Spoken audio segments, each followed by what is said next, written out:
اهدنا الصراط المستقيم صراط الذين أنعمت عليهم غير المغضوب عليهم ولا الضالين آمين. السلام عليكم ورحمة الله وبركاته.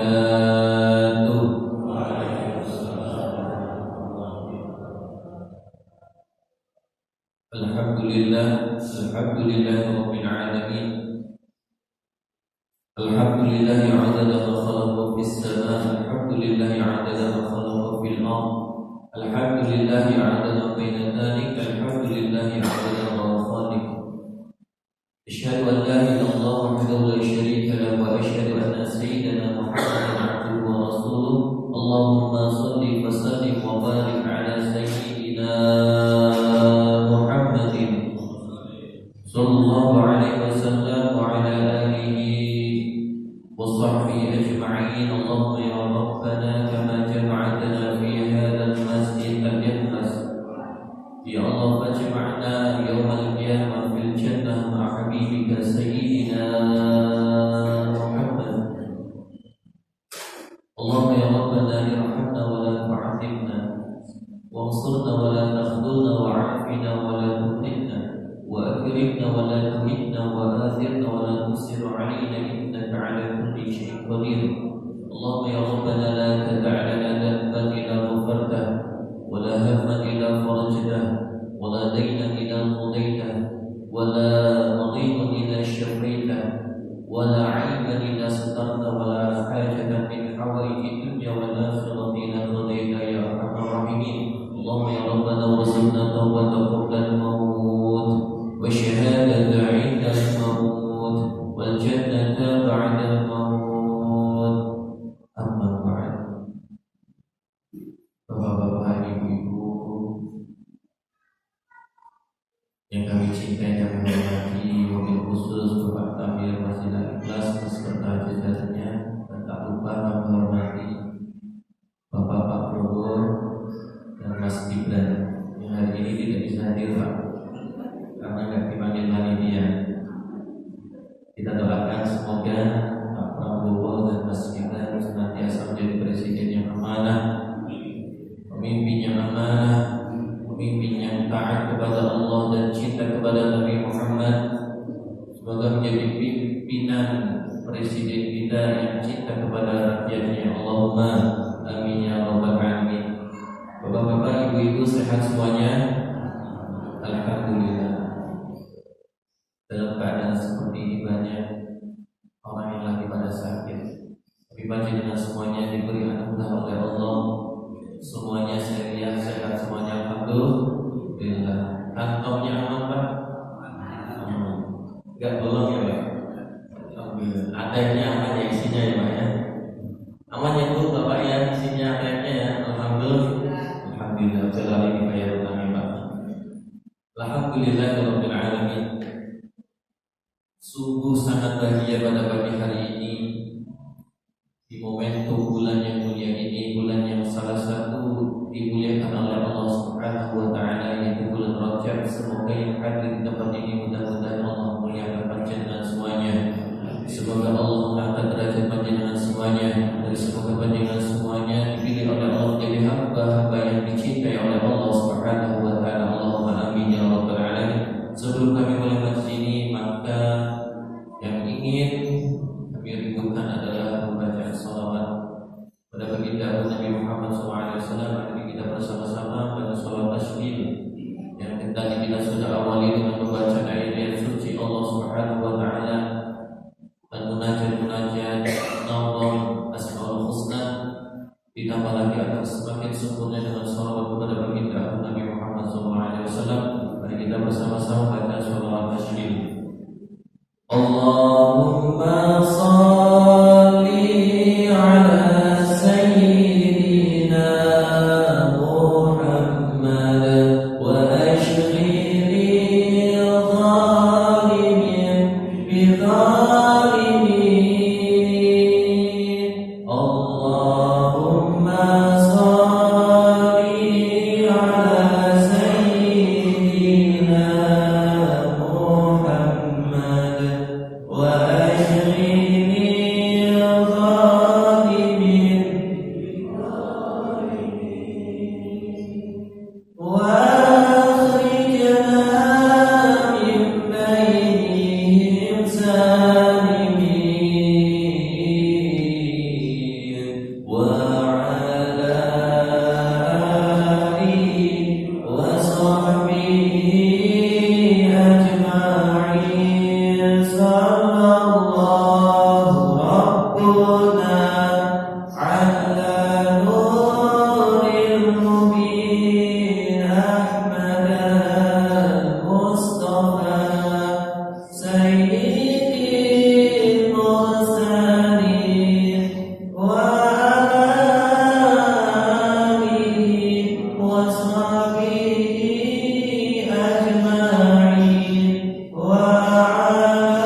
Alhamdulillah pada kesempatan kali ini saya baru pertama di sini masjid Al-Ikhlas ini.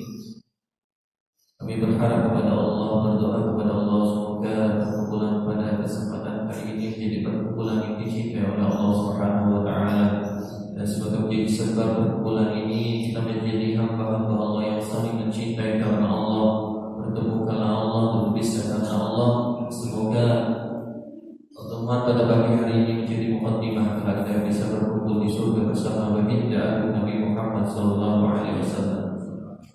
Para bapak, para ibu yang dirahmati Allah, bunda-bunda semuanya, maka ingin kami sampaikan quotes yang pertama, muqaddimah yang pertama. Salah satu tanda Allah cinta kepada hambanya adalah di saat ada satu kebaikan, maka hamba tersebut dimudahkan langkah kami. Maka hamba Allah ketika dicintai oleh Allah itu banyak. Akan tetapi kami ingin selalu sampaikan kepada panjenengan semuanya, ada tanda yang begitu besar cintanya Allah kepada hambanya, yaitu di saat ada kebaikan hamba tersebut dimudahkan langkah kakinya. Tapi sebaliknya, jika hamba tersebut tidak dicintai oleh Allah, ketika ada satu kebaikan hamba tersebut disusahkan jalannya oleh Allah. Atau sebaliknya, Pak Ibu, tanda Allah cinta kepada hambanya ketika ada kemaksiatan. Ketika ingin bermaksiat, maka dia disusahkan oleh Allah Subhanahu wa taala. Langkah kakinya disusahkan, akan dipersulit segala cara-cara untuk menuju hal yang haram. Atau sebaliknya, tanda Allah tidak cinta kepada hambanya ketika hamba tersebut dimudahkan dalam hal kemaksiatan. Walaupun hamba tersebut tidak terjadwal atau tidak dipersiapkan. Contoh, hamba yang tidak dicintai oleh Allah. Jangan keluar dari masjid atau dari perkumpulan majelis ilmu atau dari perkumpulan perkantoran jenengan. Ketika pulang meeting, tiba-tiba jenengan lihat di depan masjid ada satu dompet. Yang mana ketika dompet itu cuma ada yang melihatnya. Anda tidak ada kesempatan untuk mencuri, tidak ingin mencuri, tidak ingin suatu keharaman. Tiba-tiba ada dompet. Yang tadinya tidak ada jadwal untuk mencuri, tiba-tiba melihat ada kesempatan dompet tersebut. Kalau hamba tersebut dicinta oleh Allah, maka orang tersebut akan berusaha untuk membalikannya. Tapi kalau hamba tersebut tidak dicintai oleh Allah, maka hamba tersebut akan mudah untuk mengambil tersebut. Atau sebaliknya, hamba tersebut dicintai oleh Allah, walaupun terjadwal atau tidak terjadwal, dia akan dimudahkan langkah kakinya oleh Allah. Contoh, Masjid Al-Ikhlas melaksanakan pengajian setiap Seminggu sekali. Oh, 1 bulan sekali, Insya Allah. Semoga selalu berkah. 1 bulan sekali sudah terjadwal masjid Al-Ikhlas yang bulan sekali mengadakan pengajian. Kalau di panjenengan tidak digerakkan oleh Allah, tidak ada mahabbah cinta kepada pengajian ini, maka itu salah satu tanda besar Allah tidak cinta kepada panjenengan.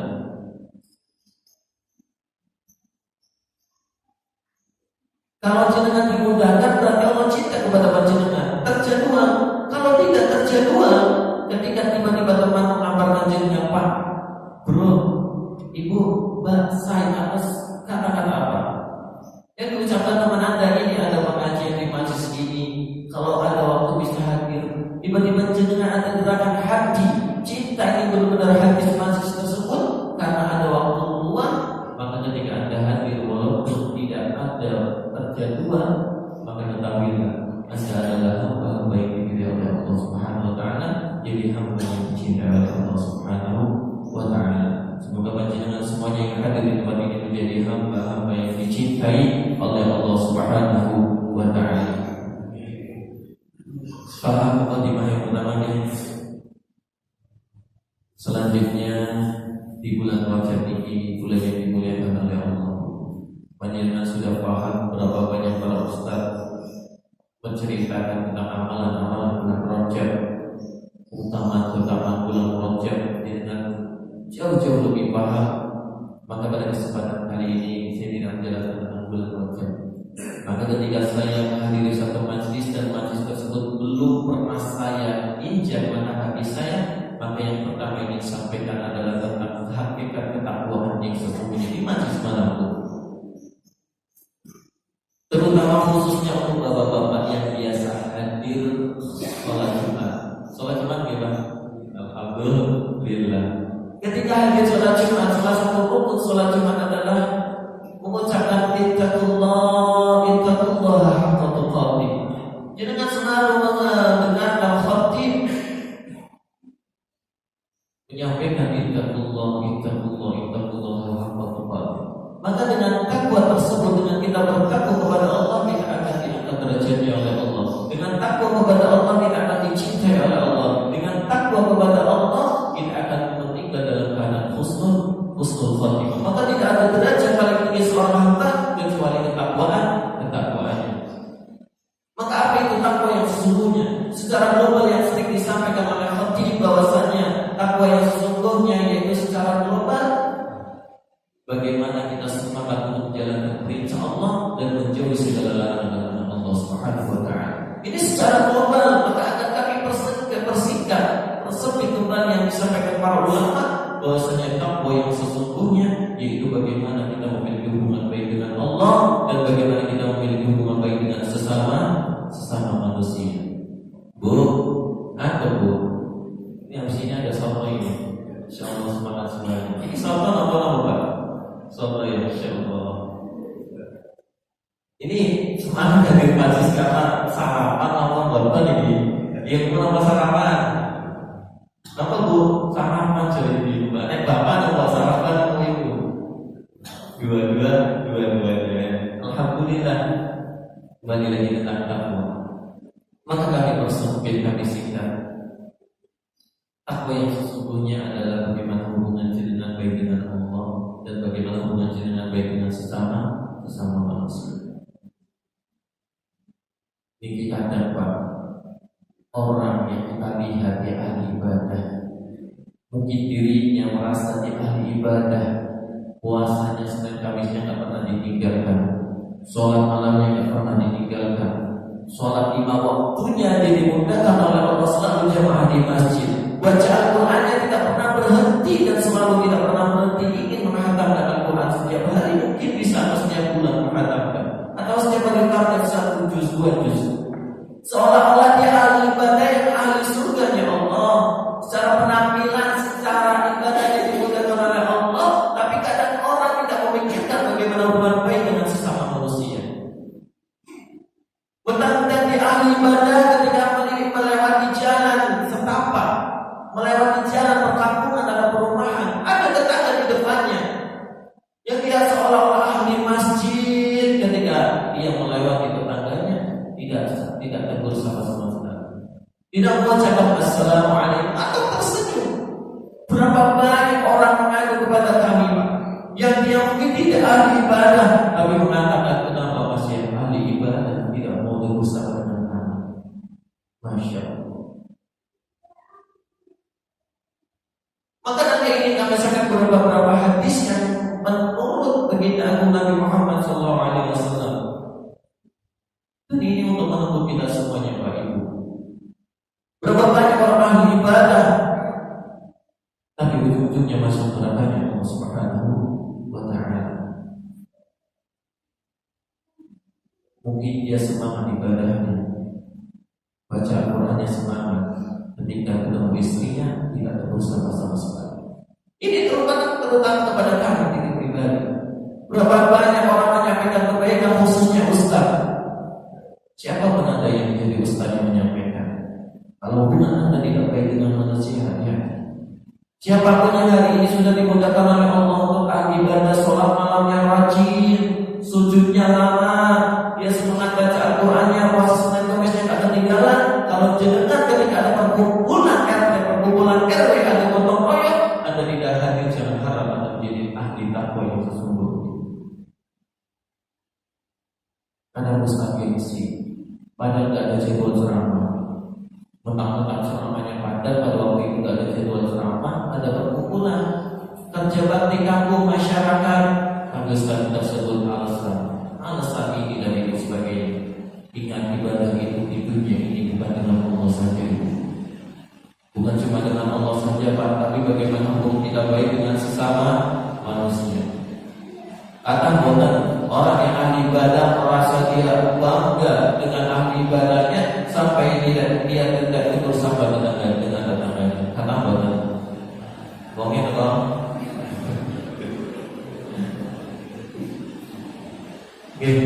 Ini perlu ingin kami sampaikan di awal agar kuantitas ibadahnya tidak sia-sia. Ketika Anda merasa ahli ibadah, ketika ada undangan dari tetangganya hitanan, undangan pernikahan, maka hak Anda kepada sesama manusia itu harus hadir. Di sini ada masih perkumpulan di rumah perkumpulan RW masih ada. Soalnya saya pernah selama di salah satu rumah elit di Jakarta Sleman itu belas dalam perkumpulan, ya namanya rumah elit, semuanya hobinya berapa mepet. Tapi berapa alangkah jeleknya ketika tidak ada sebuah organisasi yang kuat, maka di situ tidak ada berusaha kepada sesama manusia. Maka ini teguran untuk pribadi saya. Maka setiap ada perkumpulan apapun, saya selalu utamakan hadir kepada sesama manusia.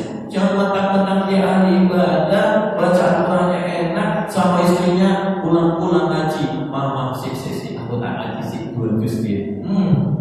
Mama wis dandan, bojone wis dandan, pengen ngobrol sih, maaf orang ngaji sih kalau juz.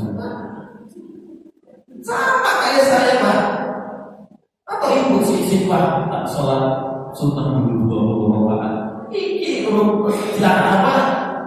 Ketemu di rumahnya sudah jarang, sibuk kerjaan, ketika sampai rumah sih tak sholat sih 20 rakaat. Gak ada ibadah seperti itu, Pak.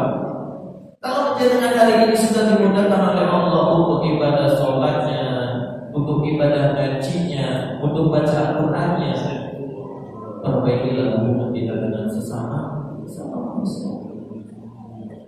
Maka kalau Anda cuma bagus apik di dalam ibadahnya kepada Allah tapi tidak baik dengan sesama manusia, maka belum menjadi hakikat takwa yang sesungguhnya. Atau sebaliknya, jika Anda semangat perkumpulan, ada acara apapun, Anda selalu di depan, garda terdepan, semangat gotong royong, tapi ketika Anda berkumandang Allahu Akbar, dia belum sholat belum bisa ada si kotor di lagi nih, si atas tak rumah dia udah bojone pas sholat dua si waktu lagi dia nggak ada di tempat, dia semangat untuk masyarakat, dia tidak pernah lupa untuk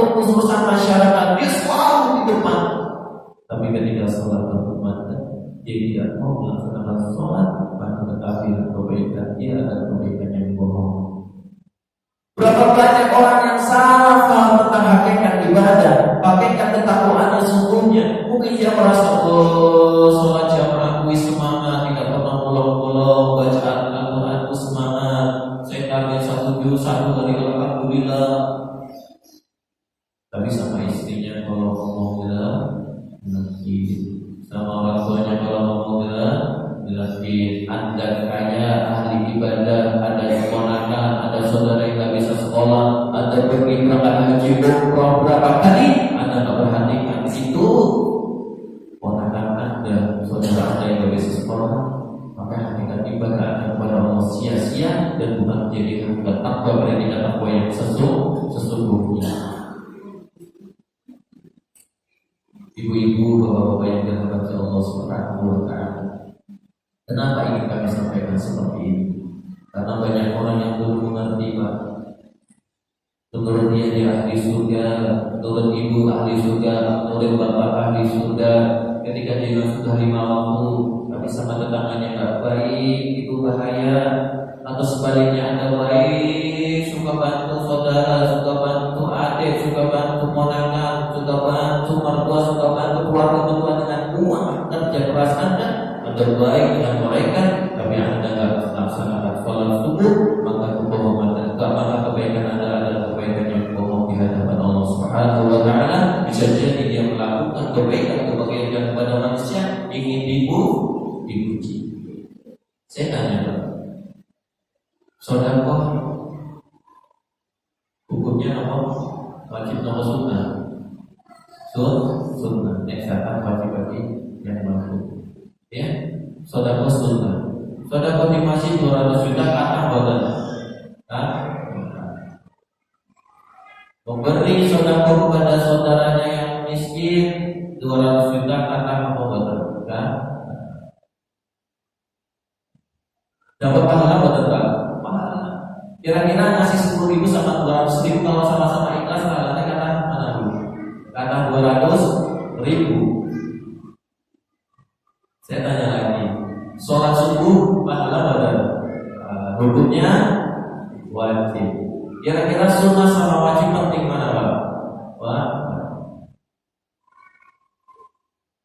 Maka sholat sunnah 2 rakaat, qobliyah subuh, sholat sunnah fajar itu lebih baik dunia dan selisih. Kalau orang menganggap sedekah 200 juta tersebut pahalanya banyak, tapi yang tidak mengerti pahala qobliyah subuh dan tidak melaksanakan subuh, maka kebaikan mereka adalah kebaikannya yang sama. Maka hati-hati, ini kami perlu sampaikan, ada cinta kami. Jadi ini ilmu yang kami dapatkan dari guru kami pesan. Ini ilmu sangat simpel, tapi orang tidak memahami dengan baik. Maka ibu bapak ketika sudah menjadi ahli ibadah, ahli baca Al-Quran, ketika teman-teman tenaga sapa dia dengan sapaan yang baik, senyumin, jangan cuma lewat tempat motor, tempat mobil ganti, tempat sepeda dan sana dulu Pak, itu ahli ibadah yang sesungguhnya.